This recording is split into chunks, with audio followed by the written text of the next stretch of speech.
Retour chez nous avec un nouvel outil qui va beaucoup intéresser les riverains des aéroports de Charleroi et de Liège. Un nouveau site internet permet de suivre les avions et surtout leur bruit.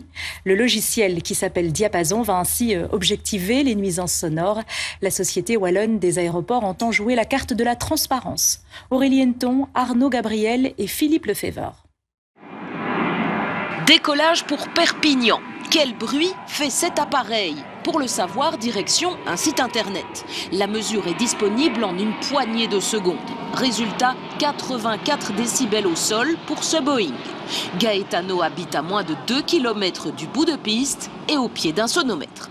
Ça serait intéressant d'aller vérifier et voir que s'ils ne réagissent pas, éventuellement, quand il y a trop de bruit, à ce moment-là, je pourrais introduire une réclamation. C'est pas évident quand il passe, franchement. Mais heureusement, à l'intérieur, le bruit a été atténué puisqu'ils ont insonorisé ma maison.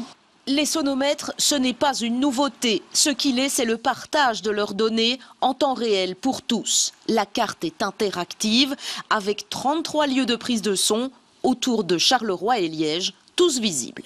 L'intérêt pour la SOR, c'est d'assurer vraiment la transparence totale dans l'information qui est fournie aux riverains, tant quant au respect des niveaux sonores que du respect des trajectoires.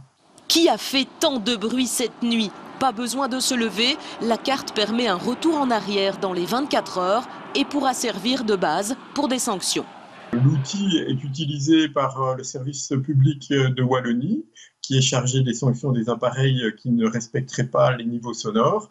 Et bien entendu, l'ensemble des données sonométriques sont utilisées de manière à vérifier la pertinence des mesures d'accompagnement qui sont proposées aux riverains autour de nos deux aéroports.